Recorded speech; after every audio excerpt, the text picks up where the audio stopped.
స్పందన ఇక్కడ మనం గుర్తుపెట్టుకోవాలి. జనసేన సంబంధించి అయినా లేకపోతే ఇతర పార్టీలకు ఇక్కడ పక్కన పెట్టండి. నేను ఒక ఉస్మానియా యూనివర్సిటీలో చదువుకున్న వ్యక్తిగా, తెలంగాణ రాష్ట్రం రావాలని బలంగా ఆకాంక్షించిన వ్యక్తిగా, తెలంగాణ రాష్ట్ర క్రమంలో ఢిల్లీ నుంచి నార్త్ బ్లాక్ నుంచి చాలామంది నా లైవ్లు చూసి ఇప్పటికి కూడా కనబడితే మీరు తెలంగాణ ఉద్యమ సమయంలో అక్కడ లైవ్లు ఇచ్చారు కదా, కలిసాం కదా, మిమ్మల్ని ఢిల్లీలో కలిసాం కదా అని అంటారు. ఇవన్నీ ఇష్యూస్ వల్ల తెలంగాణ వాదానికి, తెలంగాణ రాష్ట్రానికి ఇబ్బంది లేదు. 12 సంవత్సరాలు అయింది, మనం అంత బలహీనంగా ఉన్నాము. పవన్ కళ్యాణ్ వచ్చి సభ పెడితే తెలంగాణ వాదానికి ఏదో అవుతుంది, లేదా ఎన్టీఆర్ విగ్రహం ఆవిష్కరిస్తే ఏదో అవుతుందని చెప్పి అంత వీకా మనం. చంద్రబాబు కుట్రలు చేశాడు, లోకేష్ కుట్రలు చేశాడు, జగన్ కుట్రలు చేశాడు అని అన్నారు. ఎందుకంటే పర్సెప్షన్. ఇప్పుడు జగన్ హయాంలో మరి అట్లా అంటే లాస్ట్ ఎలక్షన్ జరుగుతుండగా రాయలసీమలో చాలా ప్రాజెక్ట్స్ కట్టారు. అప్పుడు నీటి వాటా గొడవ జరగలేదా కదా?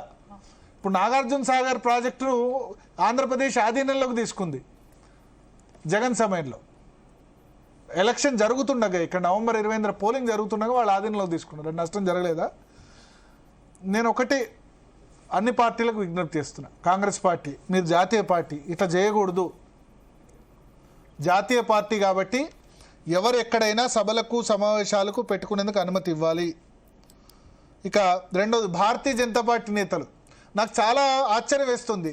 అమిత్ షా మీటింగ్ గురించి ఇదంతా జరిగితే భారతీయ జనతా పార్టీ నేతలు సైలెన్స్గా ఉన్నారు. జనసేన సభ పెడతామంటే మరి మిత్రపక్షం వాళ్ళు ఎన్డీఏలో ఉన్నారు. మొన్ననే వచ్చి మీ ప్రధానమంత్రి వచ్చి పవన్ కళ్యాణ్ను పరామర్శించాడు. భారతీయ జనతా పార్టీ నుంచి ఒక్క మాట లేదు. పవన్ కళ్యాణ్ సభకు అనుమతి నిరాకరణ ఇంత జరుగుతుంటే కనుక ఆ మిత్రపక్షాన్ని అట్లే వదిలేస్తారా?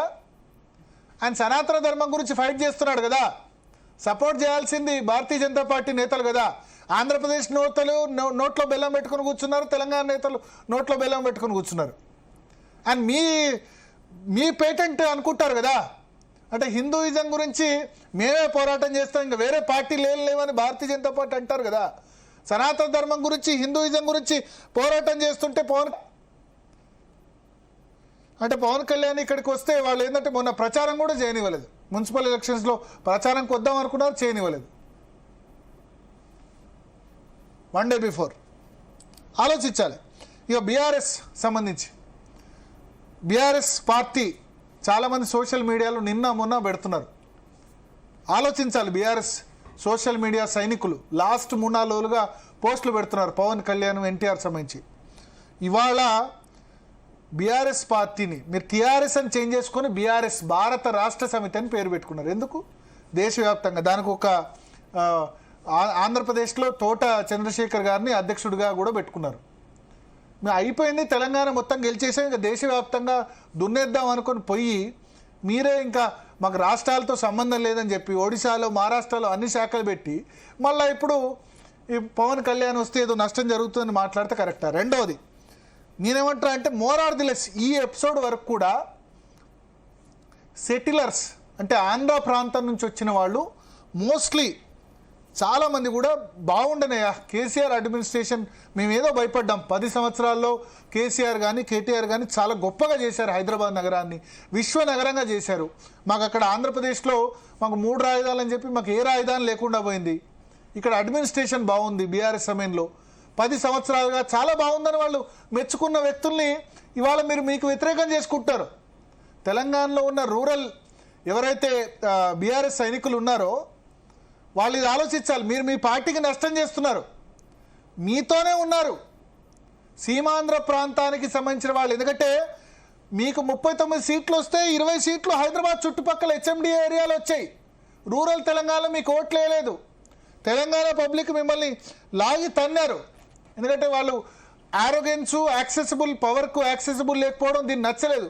కానీ ఇక్కడ హైదరాబాద్లో ఉన్న వాళ్ళంతా కూడా మీకు జై కొట్టారు. ఈవెన్ మీకు జిహెచ్ఎంసీలో 56 సీట్లు, 99 సీట్ల నుంచి 56 సీట్లు వచ్చాయి. బీజేపీకి 48 వచ్చినప్పుడు సెటిలర్ జోన్ కూకట్పల్లి, షేర్లింగంపల్లి ఈ అన్ని ఏరియాలో కూడా అవుట్రైట్గా కుత్బుల్లాపూర్ ఏరియాలో బీఆర్ఎస్కే ఓటేశారు అక్కడ ఆంధ్రప్రదేశ్లో సెటిలర్స్. సో బీఆర్ఎస్ నేతలు తొందరపడి ఏదో సోషల్ మీడియాలో చేస్తుంది, ఇది మీ పార్టీకే నష్టం. ఆలోచించాలి. ఈ మాట కేటీఆర్ కేసీఆర్ అనగలరా? మామూలు వ్యక్తులు అంటున్నారు కదా. వాళ్ళు మీరు గతంలో చేసిన విమర్శల్ని అన్నిటి కూడా మరిచిపోయి బీఆర్ఎస్ను కూడా హక్కున చేర్చుకున్నారు. సీమాంధ్ర ప్రాంతానికి సంబంధించిన ప్రజలు గతంలో తిట్టిన మాటలు అన్నీ కూడా మర్చిపోయినారు. ఇప్పుడు మీరు కొత్తగా పవన్ కళ్యాణ్ లేకపోతే ఇదన్నీ స్టార్ట్ చేస్తే కనుక ఆబ్వియస్లీ ఎట్లా రిజల్ట్ ఉంటుందో ఇది బీఆర్ఎస్ పార్టీకి అయితే మంచిదని నేను అనుకోను. ఎందుకంటే నిన్నటి వరకు కూడా సెటిలర్స్ ఆర్ విత్ బీఆర్ఎస్, ఇది బీఆర్ఎస్కు చేటు చేస్తుంది తప్ప వేరే విధంగా కాదు. కాంగ్రెస్ పార్టీ రేవంత్ రెడ్డి చాలా తెలివిగా వెళ్తున్నారు. ఎన్టీఆర్ విగ్రహం ద్వారా ఖమ్మ ఓట్లు తన వైపు డైవర్ట్ చేసుకుందాం అనుకుంటారు. ఇప్పుడు మొన్న జరిగిన కులగన్లో కాపులాల్సి చాలా సిగ్నిఫికెంట్ నెంబర్స్ ఉన్నారు. కమ్మల సంఖ్య కంటే కాపుల సంఖ్య చాలా ఎక్కువ ఉంది. పైగా 300 కాపులు కూడా పవన్ కళ్యాణ్ తమ వ్యక్తిగా భావిస్తారు. తెలంగాణలో పెద్ద ఎత్తున 300 కాపులు ఉన్నారు. అఫీషియల్గా 13 లక్షలు 14 లక్షలను డిక్లేర్ చేసింది ప్రభుత్వం, కానీ ఇంకా పెద్ద ఎత్తున సంఖ్యలో ఉంటారనుకుంటారు. సో పవన్ కళ్యాణ్ 300 కాపులు కూడా ఓన్ చేసుకుంటారు. ఆ విషయం చూడాలి. నాట్ ఓన్లీ ఆంధ్ర నుంచి వచ్చిన కాపులు కూడా 4-5 లక్షల మంది ఉంటారు. ఇవన్నీ కూడా జిహెచ్ఎంసీ ఎన్నికల్లో ఇంపాక్ట్ చూపిస్తాయి. నేను మళ్ళీ చెప్తాను ఒకటే, తెలంగాణకు అందరినీ వెల్కమ్ అని చెప్దాం. అది మార్వాడీస్ అయినా లేకపోతే నార్త్ ఇండియన్స్ అయినా యూపీ అయినా బీహార్ అయినా మన ఉద్యోగాలు మనకు ఇక్కడ ఉన్న వాళ్ళకి, ఎందుకంటే స్థానికత ఆధారంగానే ఇప్పుడు ఉద్యోగాలు వస్తున్నాయి కదా. ఇక్కడ ప్రజలకు మన ఉద్యోగాలు మనకు వచ్చినంత కాలం, ఇబ్బంది లేనంత కాలం దేశంలో అన్ని రాష్ట్ర ప్రజల్ని వెల్కమ్ అని చెప్దాం. ఇక్కడ పెట్టుబడులు రావాలని కోరుకుందాం. పెట్టుబడులు వస్తేనే కదా మన ఆదాయం పెరిగి మనం ఇవన్నీ వెల్ఫేర్ స్కీమ్స్ ఇంప్లిమెంట్ చేయగలుగుతున్నాం. అది ఆలోచించాలి. ఆవేశంతో నేను మాట్లాడే 12 సంవత్సరాల తర్వాత, రాష్ట్రం వచ్చిన 12 సంవత్సరాల తర్వాత కూడా రాజకీయ నాయకులు ఇష్టం వచ్చినట్టు మాట్లాడతారు. బట్ ఒకటి, ఇప్పుడు నేను చెప్పింది చాలామందికి చేదు అనిపించవచ్చు, ఏంది భరత్ ఇట్లా మాట్లాడుతున్నాడని. కానీ ఇప్పుడు తెలంగాణ హైదరాబాద్ ఇంక్లూజివ్నెస్ను కోరుతోంది. అందరినీ రమ్మని స్వాగతం చేసే స్టేజ్కు మనం చేరుకున్నాం. తెలంగాణ దేశంలో తలసరి ఆదాయంలో నెంబర్ 1, దేశంలో తలసరి ఆదాయంలో నెంబర్ 1 రంగారెడ్డి జిల్లా. దేశంలో హైయెస్ట్ అతిపెద్ద పార్లమెంట్ మల్కాజ్గిరి, 49 లక్షల మంది ఓటర్లు ఉన్నారు. మనం ఇవాళ ఆ స్టేజ్కి చేరుకున్నాం. బెంగళూరు నగరం అందరినీ రమ్మంటోంది. ముంబైలో డామినేషన్ రాజ్ ఠాకరే తర్వాత ఉద్ధవ్ ఠాకరే లాంటి వాళ్ళే, గతంలో బాల్ ఠాకరే సమయంలో వెళ్ళిపోయిన ఉన్న వాళ్ళే వాళ్ళు ఉత్తరాది వాళ్ళని రండి సౌత్ ఇండియా రమ్మంటారు. పెద్ద నగరం డెవలప్ కావాలంటే అందరి సహకారం అవసరం. సో తెలంగాణలో ఇతర రాష్ట్రాల నాయకులు, సో అందుకని నేను చెప్తున్నా, ముంబై అయినా బెంగళూరు అయినా హైదరాబాద్ అయినా చెన్నై అయినా, చెన్నైలో కూడా హిందీ రాని వాళ్ళంతా కూడా అక్కడ వచ్చి చెన్నై నగరంలో కూడా చాలామంది బీహారీలు యూపీలు వెళ్తున్నారు. సో ఇన్క్లూజివ్నెస్ మనం కోరుకుందాం. మన ఎగ్జిస్టెన్స్ హైదరాబాద్లో మన ఎగ్జిస్టెన్స్కు నిజంగా ప్రాబ్లం వచ్చినప్పుడు చేద్దాం. అంతే తప్ప రాజకీయాల్లో మాయలో మాత్రం పడకండి అని మాత్రం ఒక హార్డ్ కోర్ తెలంగాణవాదిగా నా విజ్ఞప్తి. ఎందుకంటే ఈ రాజకీయ పార్టీలు ఏంటంటే వాళ్ళకి సమయం వచ్చినప్పుడు మేము కాలికి ముళ్ళు గుచ్చితే పంటితో తీస్తామంటాయి, సమయం రానప్పుడు రెచ్చగొడతాయి. ఇది మాత్రం ఆలోచించాలి. ఓకే రైట్ భరత్, ఇక నెక్స్ట్ టాపిక్లోకి వెళ్ళే ముందు డిఎన్ఏలో షార్ట్ బ్రేక్ తీసుకుందాం. స్టేట్